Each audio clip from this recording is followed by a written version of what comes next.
It's Welcome to the Resolution.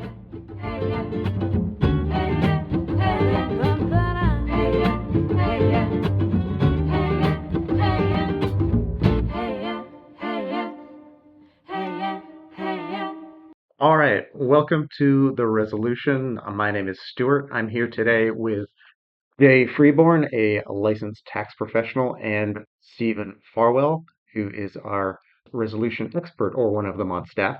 Today we're here talking about collections and levies and letters. Collections, levies, and letters. I'll send it over to Jay, and he'll kind of get into a little bit of the history of IRS and collections, and we'll kind of take it from there. Thanks, Stuart. We're talking about IRS collections, when they levy, when they lien, and some changes right now in the 2024-2025 cycle. But it is important to note that the IRS has been on a 8-year hiatus in their automated collection systems department from actual levies. We noted Washington Tax, which has been in business for 35 years. We've noticed about 2016 automated collection systems levies kind of stopped after annoying people of the IRS for decades. It's been quite a long lapse since then. We have noticed that here at the end of 2024, going into 2025, that levies are happening. It's a big change.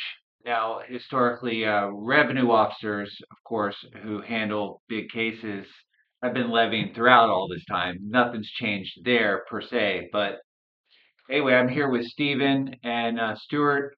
What kind of situation, Stephen, are you seeing as far as levies? Like what letters or what's going on there? Yeah, so the letter series has changed in my time since I started working here. It is final notice from ACS, the Automated Collection Service. Used to be the CP 504, and now they've shifted that to the LT11. And the LT11 reads you your rights for collection due process and gives you about 30 days to respond. So you have to make some sort of resolution, figure out the best option, and submit something within that 30-day window. So the other letter, CP 504, is no longer really the final one. It's the LT11. That is what we are seeing. The CP 504 is still listed as a final notice on the IRS website, but we have not seen a levy go out after the 504. And I'm just throwing another letter in, the LT16, which also includes non-filers, people that have unfiled returns. Is that also kind of like a last letter like LT11, or is it somewhat ambiguous? Or Unfiled returns is a red flag for the IRS. The thing to avoid is a substitute for return being Right. filed, so that would be an indication that one might be filed soon, and it would be a good time to take action.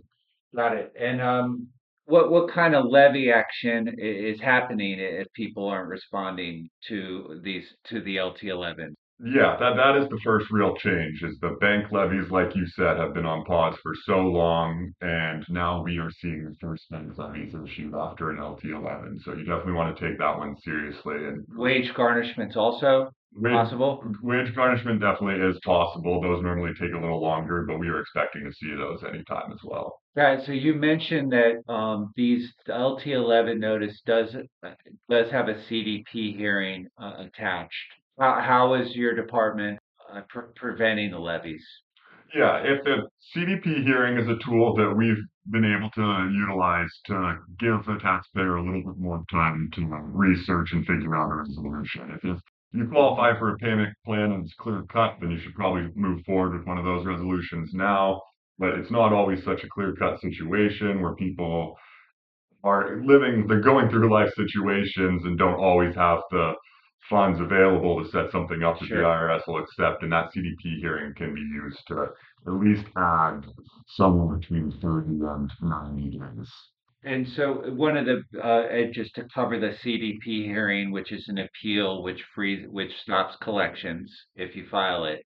One of the negatives of that is it freezes the statute. Is that correct? Yes, that is the one negative that we have to consider. Okay. And But clients can get an installment agreement to prevent to prevent the collections. I guess I should also add if they're a hardship case, they can be currently not collectible. If they do, if they can get their act together, get all the financial information to us, and qualify for an offer and compromise, will that stop the collection process? Yes, you can submit an offer in compromise through the standard avenues or through a collection due process hearing. Both require you to have your financial due, unless the one caveat there is if you are doing a doubt of liability, then you are able to request an offer in compromise without submitting financials through a CDP Oh, hearing. right. Okay. And so, interesting. So it is possible, sorry, stupid question, to do an OIC with a CDP in Yes, tandem. yes, it sends it through a different division essentially. We're going to be exploring those as they come out of collections. Got it. And I guess a topic that many of our listeners might also just want to get validation on, in spite of all the collection stuff that we've discussed, clients can ask for a penalty abatement for reasonable cause. Nothing changes there. That's just a separate office that would get that, or Right, yeah. You want to, before you submit a penalty abatement, you want to make sure you have your information aligned with your tax history, be able right. to have the history that's happened. Sure. And then you want requirement for submitting a penalty abatement is having a payment plan in place or in full, or paying off the tax liability. Got it.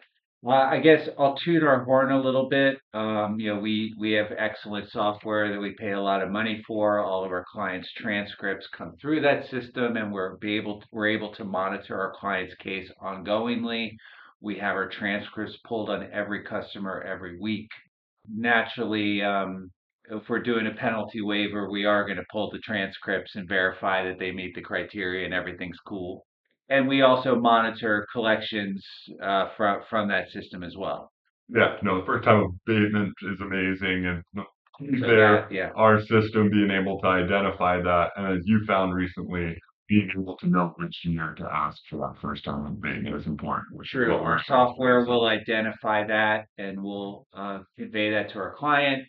Yeah, here end of 24, early 25, levies are coming through automated collections. First time we've seen in 8 years. Let's just segue to the revenue officers who've been levying all this time. What is your what's your queue or deadlines with collections? What's the give the listener what letters do they see from revenue officers they should be concerned about? Yeah, that final notice of intent to levy, the 1058 is that Uh-huh. notice, and Okay. once you receive one of those, it's similar to the LT11 where you have 30 days. All But if right. you are working with that RO, especially with representation and Yeah. providing the information they ask for, Yeah. they will delay that 30-day collection period. You do want to make sure you're responding to those notices. Cool. Yeah, I think our potential clients listening to this podcast, we're at watax.com or Washington Tax Services, a staff of enrolled agents and tax attorneys, been in business 35 years. Give us a call, 888-282-4697. I just want to have a quick discussion about collections. Be careful, check your letters, get us the power of attorney so we can protect you and monitor your case. Thanks, guys. Stuart, anything else? Yeah, so again, 888-282-4697 or watax.com, and you can contact us either way. There's a contact us page on our site. If you've got any issues regarding levies, if you got one of those letters, give us a call or shoot us an email. Thanks. Thanks, guys.